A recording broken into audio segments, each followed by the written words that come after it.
You're listening to WPPMLP 106.5 FM in Philadelphia, and you're listening to the What's Next radio show and Ray's Latino Talk podcast. Thank you so much for joining us. This is your host, Ray Collazo, on a balmy day in Philadelphia, family. Wow, it is so nice and warm. Okay, thank you so much for joining the What's Next family here at Philly Cam Radio, What's Next radio program, 106.5 FM. And from anywhere, you can listen to Philly Cam at phillycam.org/listen on the iTunes app. We are doing some big things here on community radio, people-powered media. And, of course, we're always a podcast. We never go away. You can download Ray's Latino Talk podcast on iTunes, Stitcher, Google Play, anywhere you can download a podcast. Are we okay, Vanessa, our executive producer? Making sure, okay, you can hear yourself, right, Dionelys? Yes, I can. I can hear you good. All right. So we are doing our thing. And, again, support the movement here. Subscribe, download Ray's Latino Talk podcast, iTunes, Stitcher, Google Play, anywhere you can download a podcast. And, of course, check us out on social media, on Twitter, at Ray's Podcast, on IG, at Ray's Latino Talk. You could always email us at podcastrays@gmail.com. That's podcastrays@gmail.com. You know, people do actually still use email. Dionelys. Absolutely. Dionelys. Yes. And later in the show, we're going to discuss the latest news headlines. A lot of talk about people cheating on colleges. My homie Beto O'Rourke is in the race. People have a lot of questions about that papi chulo. And, of course, speaking of papi chulos, AROD and J-Lo, the beautiful people, our love conquers all. Thank you again for joining us. And, again, I always want to thank our Philly Cam family and the executive producer of the mothership here, Vanessa Maria Graver. But before we get into the news headlines, we have to introduce our very special guest, author and speaker, Dionelys Reyes. Dionelys, welcome to Ray's Talk Show. Thank you. I appreciate you inviting me on the show. Appreciate you coming in, and I know, you know me so well, so I really appreciate you jumping in. Shout out to our mutual friend, Celia Rivera. Celia in the building, so we're with you, my friend. So the reason we wanted to have Dionelys on the show is that she is an expert on a concept that we have to deal with in the politics we're dealing with, in our personal lives, in our workplaces, called gaslighting. And so she's going to teach us not only what gaslighting is, how we can understand how to identify it, how to deal with it, how to overcome it, how to move forward from dealing with it. And we're going to talk about that not only in her expertise, but also in the context of the politics, news issues, personal life. So a lot going on here.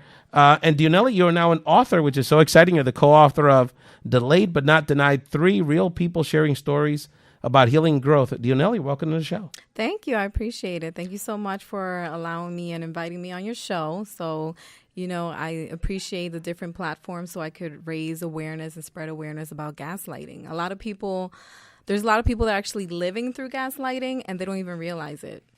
So it's important for them to, you know, knowledge is power. So I want to spread that knowledge. Yeah, and I didn't really even ever hear the concept until politics, the Lauren Duke op-ed in Teen Vogue that talked about it in the context of how Trump is gaslighting America. So why don't we just start there, Dionelys? So Dionelys Reyes, share with us, what is gaslighting? What does that mean? So gaslighting is an insidious form of persistent manipulation, brainwashing, that causes the victim to doubt her or himself and ultimately lose her or his own sense of perception, identity, and self-worth, to the point where he or she must rely on the gaslighter for a sense of reality and perception. And gaslighting can occur, as you stated, in personal relationships, at the workplace, or over an entire society through politics.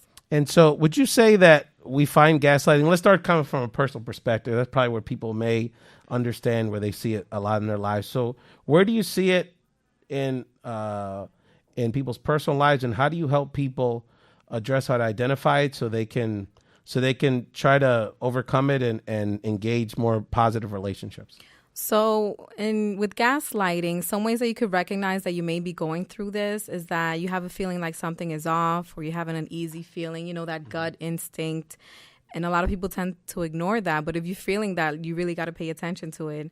And feeling like nothing you do is ever good enough, and you find yourself apologizing often, especially when you bring up a situation that, you know, I don't like that this happened. I don't like that you said this or you said that. Then somehow they find a way to flip it on you, and you end up apologizing.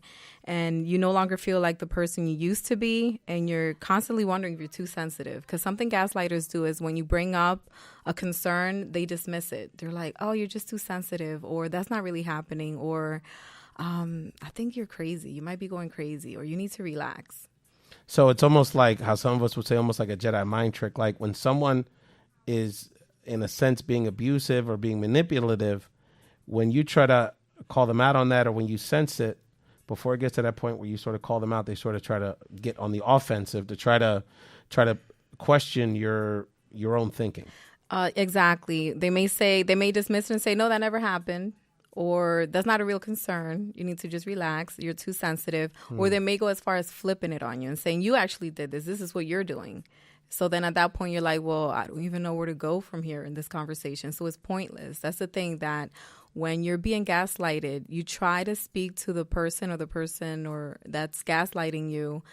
You try to use logic, and they're not using logic. They don't care about your feelings. They don't care about how things are affecting you. All they care about is pushing their agenda and getting what they want out of every situation. So you're just like, they dismiss you and they dehumanize you and belittle you. And so when you're in that situation, how do you recommend people deal with it? Because this may be a loved one, this may be a life partner, this may be a supervisor at work. I mean, maybe someone that's kind of important in your life that you may care about a lot. So, like, how would you once you've identified it, how do you try to show the person that this is what's happening, or how do you handle that? Because that's a hard situation. The thing is, a lot of the gaslighters don't really care about how things affect you negatively. So you have to reach out to your own support system, which one way that they do get to gaslight you, which, by the way, it's insidious, is over time. Is they don't come off right away and they tell you, no, you can't do this, you can't do that. At first, what they do is called love bombing, where they tell you everything you want to hear.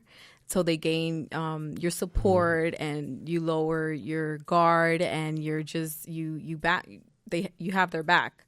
They could count on you, and once they have you on their team, that's when they start trying to separate you from people who may oppose them. What they do also is they do something called they do what's called a smear campaign on the people that could speak negatively or speak the truth about them to you. One of the first things they do is they say, oh, you know, fulano, this person, that person. Yeah. I don't. For example, in a romantic situation, they may speak negatively about the exes. Like, oh, yeah, you know, I used to date this girl, but she's crazy. She did this and that. They make up stories about them. So that way, if that person tries to come to you and warn you about them, then they already told you, like, oh, this person's crazy. So you already know, like, not to, or think you shouldn't listen to them. I know people in our audience have never been in that situation. That's very common. So now you're getting some tools to understand how to address those things. So it's important. Something that they do is they try to slowly but surely separate you from your support system, including like your family, your friends, anybody that could empower you or anything that could empower you. So in the end, the only source of power that you have or support is them. See, this is an important conversation. And again, for our Facebook Live people, both on Dionelys and my feed, I need y'all to share this. I need you to tag your friends. Dionelys is providing some very, very important information, because whether it's your personal life, organizing as a parent, when I want to ask you those questions, this is a concept we need to understand. We need to understand the terminology. We need to understand the signs, and then how to and by the way, y'all need to support Philly Cam. You need to support Race Latino Talk Podcast. So Absolutely. It's a Thursday night. There's no Sixer game. I don't think there's a Sixer game. You know, there's novellas are old school. We don't want to deal with that anymore. You can watch Netflix this weekend. Let's really get in this conversation. And again, we'll do the best we can to try to include your comments in our conversation here with Dionelys Reyes, author, life force. Dionelys, remind people they can find you on social media. Absolutely. You could follow me on Instagram, Facebook, and also subscribe to my YouTube channel. Is Did Inspire, DIDINSPIRE, Did Inspire. Okay. And, you know, I think from this concept is very challenging for organizers, the people that are like me that work in the political space, because our country is essentially being gaslighted by this president. The truth is upside down. He literally will just lie when the evidence is clear and it's not even like a major issue. And so a lot of people feel gaslighted. I think even a lot of them are understanding the signs.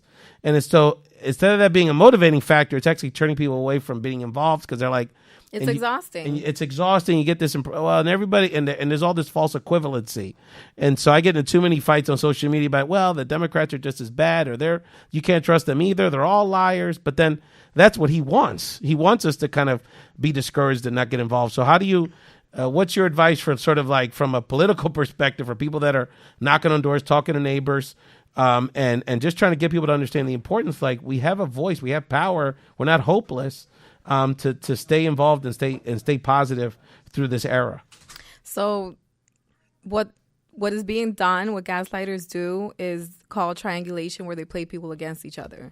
So they have you fight against people who would support you. So I think it's important to just try to like pick a subject or something that you want to, because you can't fix everything. Just everybody has to come together somehow and organize. It's not just commenting on social media, this is wrong, this is wrong, this is wrong. It's about finding a solution and everybody coming together and having a plan. Yeah, no, and I think you just brought up a good point, is that I think it's so important for people to reach out to their network of friends and reach out to people that really care about them. You know, there's a phrase that you're sort of the average of the 5 people you hang out with. And so, and I always tell people every year, it's not in a cruel way, but if there's someone in your life, even if it's someone that's close to you that's not empowering you, that's giving you that negative energy, the only answer ultimately is to cut them loose, and that can be difficult. And sometimes you have to sort of manage those things. But I think it's really important to understand the system. And look, I mean, you can imagine how organizers, how exhausted they are. Now we have to get ready for another election. There's local elections in Philadelphia. So fast. Yeah, and the thing is, and I know it happens, people knock on doors, these people, none of them are going to do anything, and they're all bad, and that's a real emotion we have to deal with. So I did want to ask you, I would imagine you find this a lot, Dionelys, in your expertise around gaslighting, and I know you speak to groups, you speak to all kind of organizations, women, young people, that I would think this is a big dynamic that's impacting our young people with bullying, cyberbullying, online bullying. So how have you seen that in your work, gaslighting playing out for the younger generation, and what's your advice to parents to sort of look out to see if this is happening to their kids? Okay, so the thing with gaslighters is that they don't just randomly gaslight whoever. They target the weak or the people who don't have boundaries, the people who have low self-esteem. So something that parents could do and be proactive is to make sure that the children have strong, high self-esteem. So they know not to, the bullies know not to mess with them.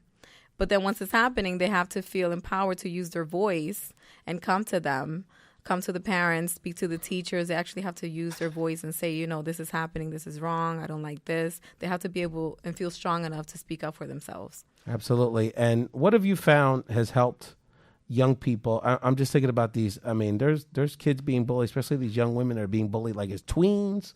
What have you found talking to young people that helps them understand this dynamic and helps them feel more self-confident in themselves to either speak up or address it?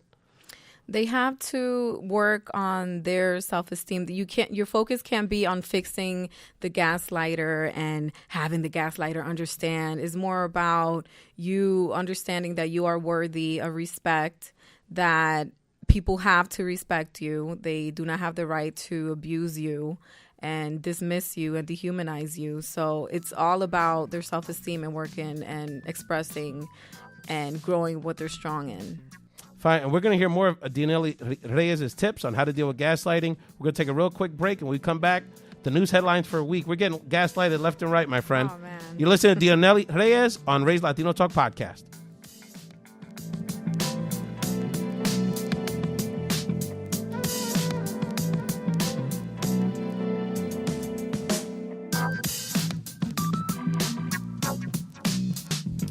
You're listening to Ray's Latino Talk podcast and Philly Cam Radio, WPPMLP, Philadelphia 106.5 FM. This is big time stuff, Dionelys, FM radio.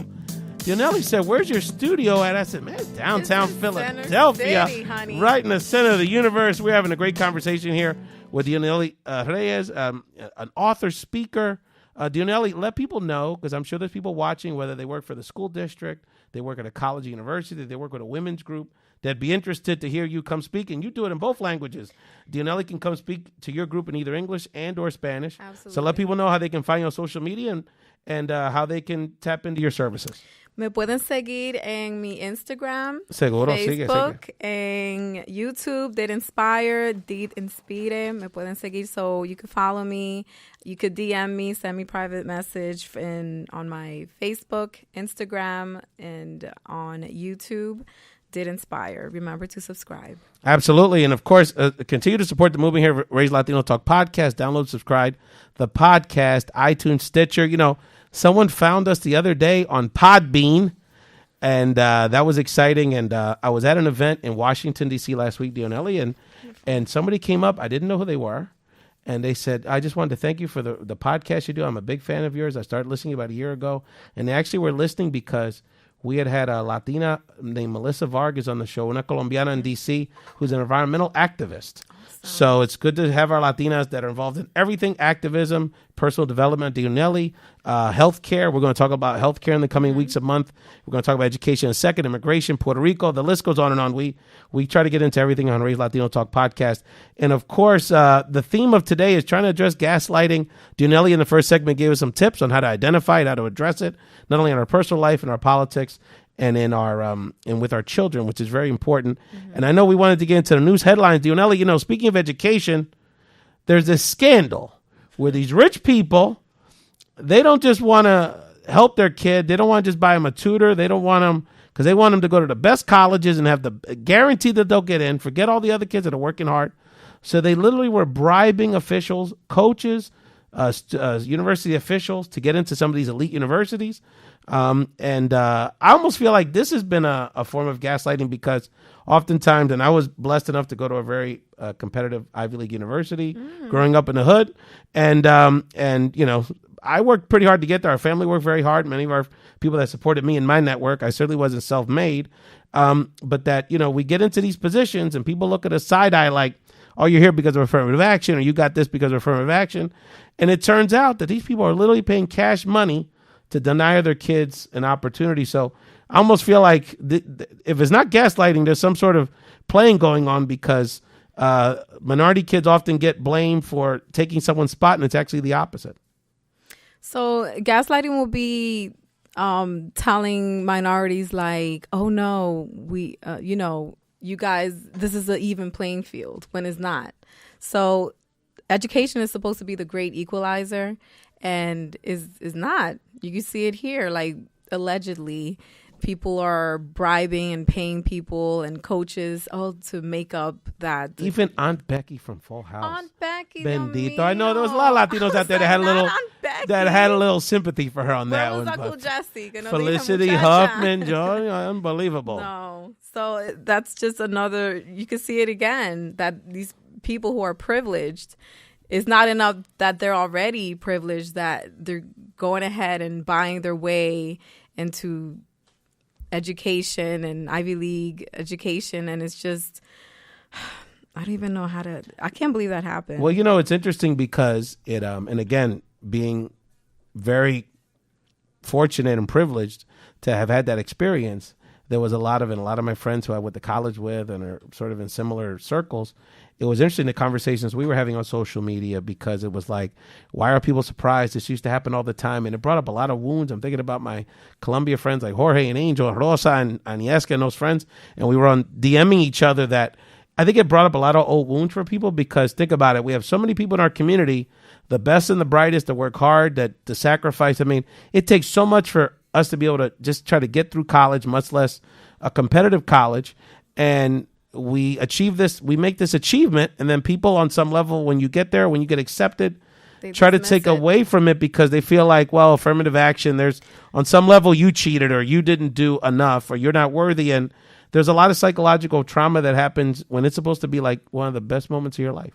Yes. So if it was an even playing field, then you wouldn't need affirmative action. And the fact that they're not just randomly picking whoever to go and be accepted in the schools, even through affirmative action. So it's just another way that people dismiss others' achievements. Absolutely. And you know, it's so it's going to be very interesting.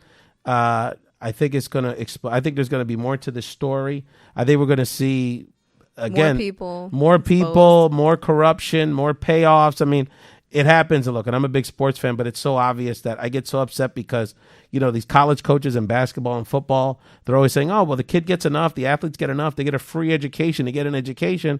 And they're walking around making 7-8 figures on sneaker deals. And, it's like slave labor on some level. And, it's so frustrating because so many of these kids are getting used. And in this case, even some of the kids that are highest achievers are being stigmatized when all they're trying to do is get an education. And look, I went to Columbia University in the 90s. When I got into Columbia, that was highly competitive, but it was about 30% of the kids that applied got in. Nowadays, just because it's more and more competitive, more kids, and more people want to go to New York and all that, it's about, last time I checked, and my friend Jenny can verify this, it's about 7 or 8% that get in. The reality is 60-70% of those kids would have been perfectly fine to get into the school. It's just a numbers game, and you have to make some choices, right? But obviously, it isn't an equal playing field. I didn't have the same kind of academic opportunities as other kids, and there's kids that didn't have the opportunities I had. So, these kids need to be supported through this journey. And all the things that we have to overcome as minorities. So that's something that they don't think about. So even the fact that you were able to overcome everything you did and still were able to maintain great grades and get in is just amazing. Yeah, shout out to my buddies, my college friends, wonderful friends. I don't get to hear from them as much as I'd like. We're all so busy with our lives, but this triggered a lot of wounds and a lot of conversation. And I think our network of people that have gone to college and gone through the experience, we not only have to mentor the next generation, but I think we need to tell our stories. Absolutely. About how this impacted us from a mental health perspective. I can imagine, especially being a woman of color, then getting out of university like that and getting into corporate America or the legal field, the kind of stresses as they're trying to move up the ladder and people sort of looking at them, questioning their capability. And so that's a form of gaslighting. And it's important, I think, to have the conversation, not with just people that are like us, not just other Latinos, but also people who are like them, who are privileged. Because I think one way to defeat racism is with contact, with speaking to people of other races. Because I think I think ignorance is the true enemy. So if you I can't imagine being racist against somebody or somebody being racist against another person when you're friends with them. You know what I mean? Yeah. I think a lot of them, they just don't understand. Yeah, no, and there's a phenomenon. Look, I've even seen where someone's in an interracial relationship and they still harbor racist attitudes towards people from the group of their partner. So it's an illness. It's insidious. And I think you're right, because unfortunately it's so ingrained in our society and our psychology. I mean, look, Latinos have a lot of this in us too. So it's not just white people, but like we have to address it, and it's so ingrained people don't even realize it. So you're absolutely right. We have to call it out, and our white allies have to call it out amongst their family and friends in the same way Latinos do. I talk a lot about identity and color on the show because, if we have to deal with these issues of pelo malo and all that crap and colorism and everything, that we can't expect other communities to address those issues unless we do them with ourselves. Absolutely. And Dionelys has a question for me on the news headline. So she wants to find a little bit more about the Trump budget. She's got some questions. Dionelys an entrepreneur, so she wants to know about that bottom line, the cheddar. So what's on your mind, Dionelys? So I wanted to ask you about the Trump budget that came out this week. It had cuts to programs in healthcare, nutrition, housing, and environmental protection. Is he trying to punish us? When he ran, Trump said, "I'm not going to cut Social Security like every other Republican, and I'm not going to cut Medicare or Medicaid." So what's happening now? Well, in my, I don't have the fancy terminology you do, but the bottom line is he lied. And this is kind of a gaslighting situation. So for people that didn't see it, the Trump, every president at the beginning of the year puts out a budget that's really like their wish list. It's like their Christmas list, what they would ideally like to see the federal budget to be for next year, right? So, and so most of this won't pass. But in announcing this, he literally, as you said, $25 billion less for Social Security, $845 billion less for Medicaid, $1.5 trillion less for Medicaid. I mean, these are the services that are critical for people's health, for their lives, so they can have the kind of health care that they deserve minimally. And that doesn't even count the people that don't even have access to health care. And so this comes after, now let's remember, family, this comes after he pushed a tax cut of $1.3 trillion, 85% of which went to the richest Americans and wealthy corporations. And so if you want to know what's going to happen in 6 months, you listen now. Because a year ago and 2 years ago, when that tax cut was being passed, I said, Now they're going to say there's no more money. We got to cut social programs. And so who does that impact? That impacts working people. That impacts women, the lower class people, and it certainly impacts people of color. So I think the gaslighting here, as we were talking about before the show started, is really against his supporters, because basically what he's been saying, you know, in directas in his campaign is like, we're going to punish the people that aren't deserving, like you working white people. You're the real Americans. You're the ones that want America to be great again. But these other people, forget them. But if you're talking about Medicare, you're talking about Medicaid, these are the programs that impact all of us, but especially that community. Exactly. That's exactly how it is. And it's amazing how in the beginning that's a big gaslighting tactic, is in the beginning their use was called love bombing. They tell you everything you want to hear so they could gain your support. And then once they have your support, then they go ahead and they change it up. And what they do completely contradict what they promised in the beginning. Yeah. And so what are you thinking, Dionelys? You have any questions for me? So what's next in the federal budget process, and how can people have their voice heard? Well, the good news is that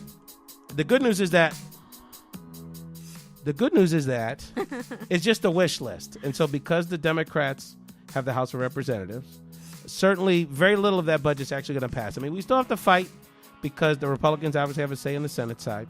So the good news is that, but I think it's very important not only to contact your senators. I'm going to meet, for the Philadelphia people, to give you an example, it's not hard to reach these people. Congressman Brendan Boyle, that represents pretty much most of the Philadelphia east of Broad Street. I'm meeting at his district director Monday at his office in Bustleton Avenue. So these people are accessible to us. We can meet with our officials. We can meet their offices. And so we let them know, look, what does Medicaid and Medicare impact y'all lives, impact your mom's life, impact your family's life. So it's important we raise our voice in this conversation, because we know the truth. We're not going to get gaslighted from this guy. And we have to keep fighting. Dionelys, when we come back, we're going to stack some 20s. Awesome.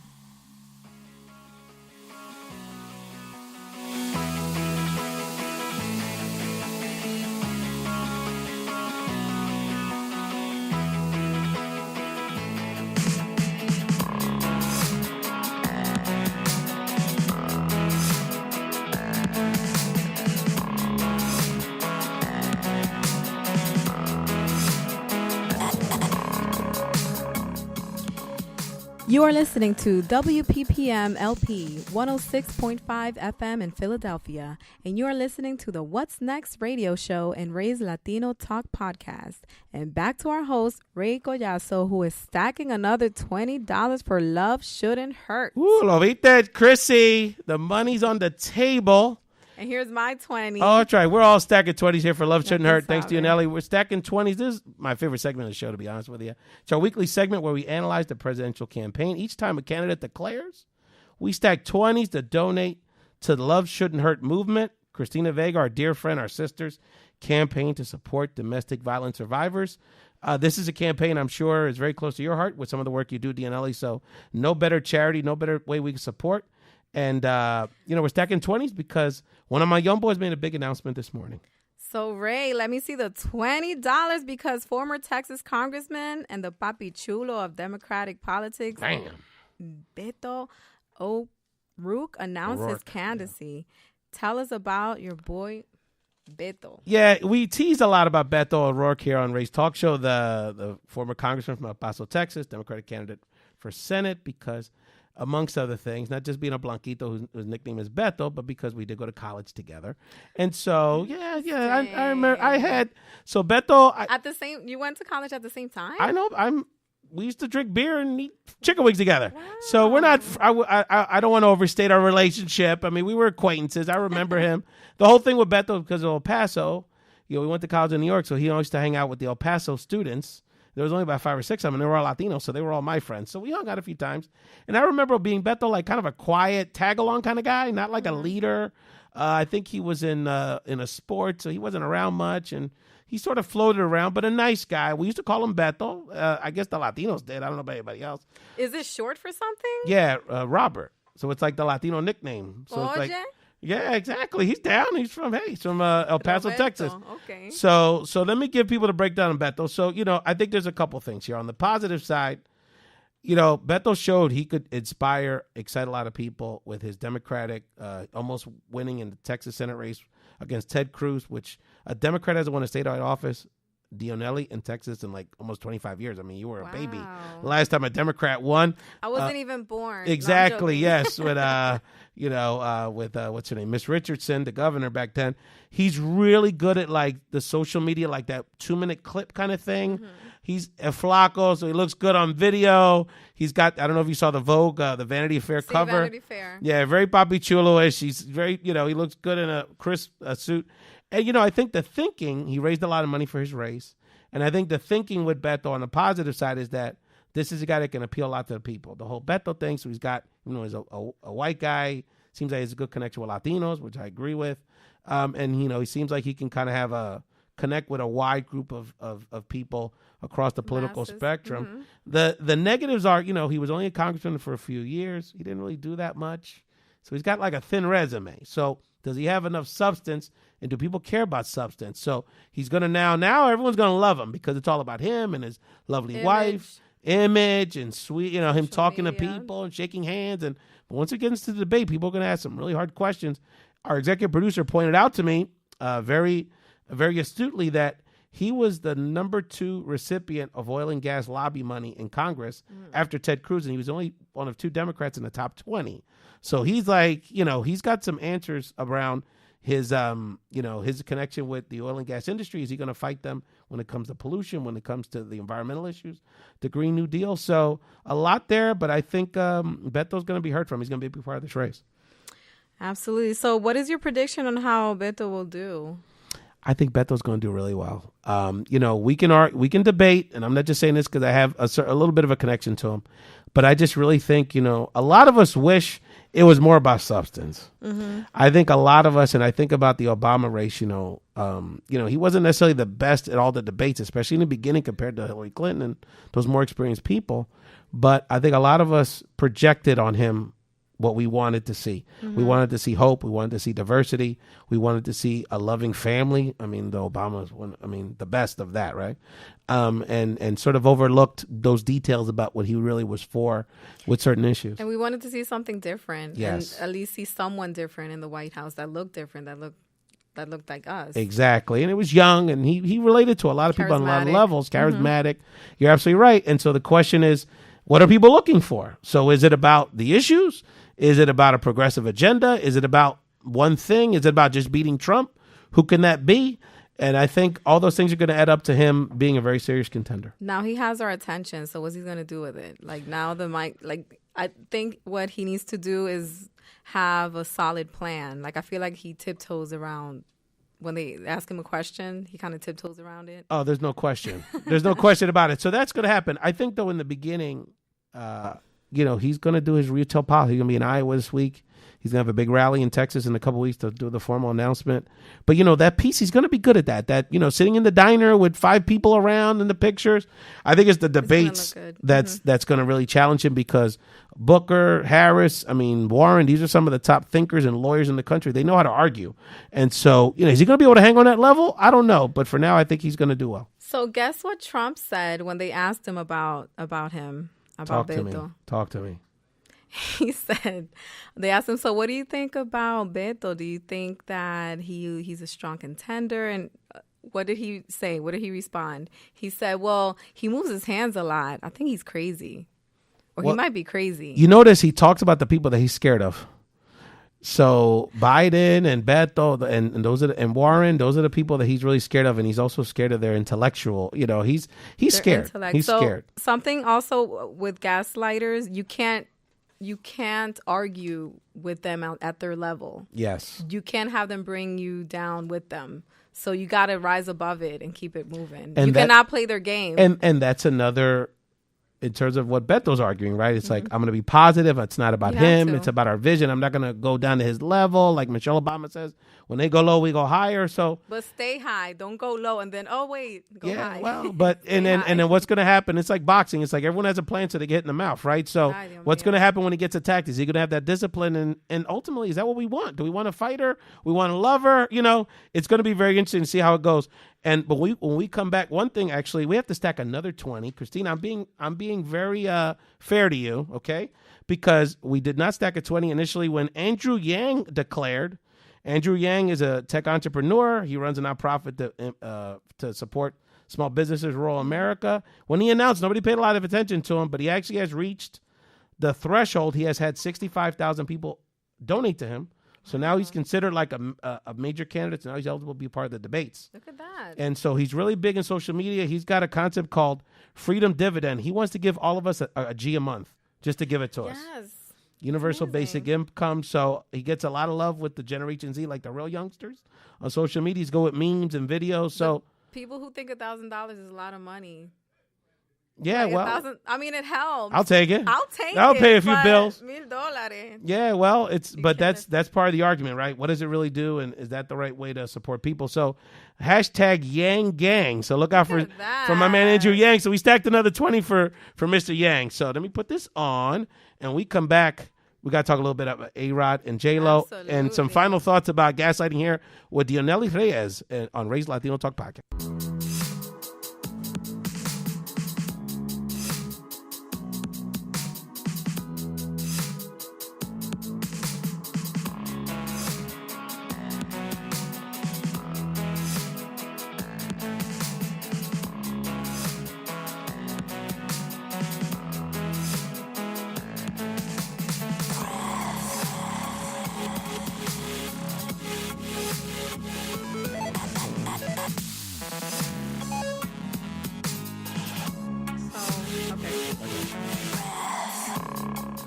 Welcome back to WPPMLP Philadelphia 106.5 FM in Philadelphia, like my grandmother used to say. Thank you so much for joining us. And, of course, my Ray's Latino Talk podcast listeners, we're doing big things here. People love us being on WPPM Philly Cam Radio. They love the podcast. They love Philly Live. You know, I get this all over the country. My homie Leo Perales from the West Coast was on the show the other day. We have people from coast to coast that are part of this program, either in the studio or around the country. Dionelly, you know what they tell me? Where do you find these amazing people? This is what I'm going to get tomorrow morning. Especially shout out to all my Dominicanos out there. We got a paisana in the building. We hadn't talked about that. And I want to give a shout out to my homie Albert Garcia. And he's one of my 3 Dominican compadres. I love them all so much. Danny, Jay, and LB. And I said, LB, I wanted to spring a great Dominican name on Dionelly. And he goes, well, the best one I've heard lately was he actually met a kid, believe it or not, named Touchdown. And I said, pero que vaina. I said, but he also was the one that told me. Remember the character in In the Heights, Uznavis? Sí. Well, U.S. Navy. Okay, but LB back in the days told me about a kid in the neighborhood that he knew with that name, a Dominican kid. So Uznavi, tú sabes. Dionelly, where's your family from in Santo Domingo? Monción. Where is that on the island? En el Cibao. Oh, Cibaeña, okay. Claro. Seguro. So y'all know how to talk the birth. That's where bachata is really from. People don't realize that. Well, back in the days, I lived in New York and Washington. I said, it's on Dykeman. I was like real into Dominican. Girl, I was on it for Washington, the clubs. My homie Danny, we used to do our thing out there. But back then, bachata was really like a Cibaeño thing. And then that's when it started getting more mainstream with the people from the capital and more the crossover Dominican. And, of course, now it's blown up worldwide. So doing your thing, and we're having a great conversation with Dionelys Reyes. Dionelly, remind people where they can find your book and find you on social media if they want to contact you to speak to their group, do workshops with your community, and, of course, shout out the book and where people can buy the book. Absolutely. So go on my social media, Instagram, Facebook, and YouTube. It did inspire. It's my social media. Feel free to DM me, and I will be glad to respond. And English and Spanish. Seguro que sí. And I don't think, Dionelly, this is the last time you're going to be on the show. I have a feeling you're going to be a regular. I would love to. Yashir Rivera and Chrissy Vega. We have a rotation of women that help me coast the show, but there's room. So we definitely would like to have you back. And I appreciate we like to support voices like yourself, perspectives. We like to combine the personal development with the political stuff. It's very important. And also we like to support our small business people. So definitely want to support what you're doing. Really quickly, before we get into some of your final thoughts about healing as it relates to gaslighting, Dionelly's really giving us a master's class on how gaslighting impacts our lives. There was like the king and queen of Latinos got engaged. Dios mío, boricua y dominicano. Seguro, mejor combinación. AROD and J-Lo, any thoughts, you and your girlies, were thinking about this engagement? Bueno, mi amor. Talk to me, girl. Hace tiempo J-Lo asked the question, ¿y el anillo pa' cuándo? Y AROD responded this weekend in the Bahamas, I believe they were, toma tu anillo. I tell you, boy. Pero salió, porque there's always un chismoso. Seguro. Salió Jose Canseco. Cubanito, sí, bien fuerte, yes. Dijo, oh, look at A-Rod. Look at him, his image. Well, he's having an affair with my ex-wife. Dijo él. Can you believe that? You know, but then the ex-wife is like, no, that's not true.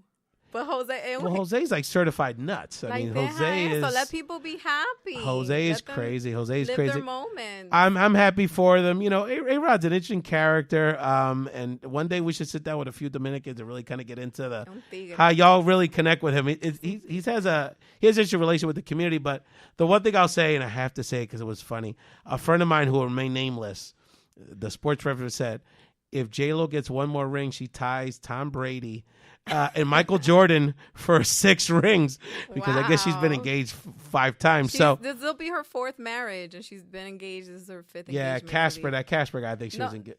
No, not Casper. El Cubano, back in the days. Hani Noah, whatever his name was. Bailarín, Mark Anthony. Was she engaged to Diddy? No, they dated. She was engaged to the actor, the tall guy. Ben Affleck. Ben Affleck. We're getting. Pero qué lista, Dios mío. Not a bad bunch, but hey, to all the women that are hating J-Lo, look at her list and look at your list, okay? Ooh, and and J-Lo, unlike her ex Mark Anthony, don't got kids in the street. She takes care of her kids. I'm just saying. Mark gets a big, with all you empowerment Latinas, he gets a real big pass on that. 5 kids with 3 different women. And he's not with any of them. Eso significa, bueno. But a canta, so, when he said, all is absolved. But anyway, that's another story. But I want to, before we wrap up the show, and again, you've been listening to Dionelys Reyes. Dionelys, healing, so important. And I wanted you to give people some final thoughts around how to heal. People are going through, have been gaslighted, are dealing with it, are still dealing with those wounds from years ago. So give us some tips about how to begin that process of continuing to heal through these situations. So the healing process starts when you decide that you are worthy of love and being treated with respect, real love and real respect. So you have to distance yourself from the situation, from the gaslighter, and focus on yourself. You cannot start off right away, let me try to analyze it, let me heal right away. You have to get away from it. You have to separate yourself. And you have to focus. Something that worked for me was that I super focused not on where I was. I didn't have time to analyze where I was. This is where do I want to be? Mm-hmm. And then I moved towards that because what you focus on, you give more power to. So that's something that's really important. And then once you're there, because you have to regain your strength. These people drain you of your strength, your sense of self, your identity. So you have to build all that up. You don't have time to worry about them and what they're doing. Oh, mira, qué malo, o qué mala fue conmigo. I wish this and that. Don't wish ill upon them because normal people, happy people, they don't do this to other people. That's right. So they probably have some pain or something that they need to heal from, but it's not your job. In fact, you staying there, you're enabling them to keep being the way they are. How do you, if you're trying to help someone through the situation, either to see what you see, that there's gaslighting going on, or maybe they've seen it, but they're trying to just try to heal. How can a friend help someone in this situation? I receive messages through my DM of people like, I think my friend's going through this. What should I do? It's not a good idea. It's not always a good idea to tell them, you're being gaslighted, you need to leave the situation, because they may be so brainwashed that they think, look at this person trying to break what we have up. They're just jealous. And that's something that gaslighters do. Everybody else is jealous. Everybody tries to talk against what they're having is jealous.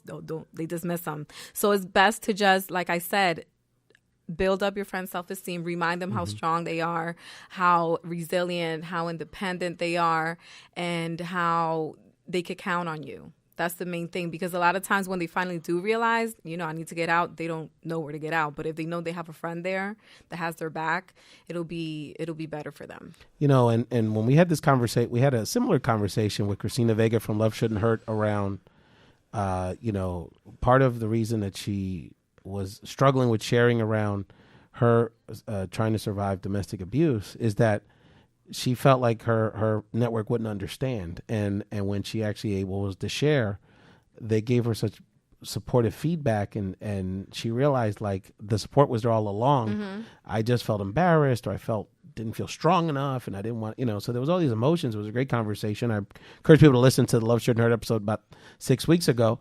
But that's so important. We don't realize, and that's a big theme of the show, we don't realize the kind of support and love and network that we have around us. So we need to tap into that and not be scared.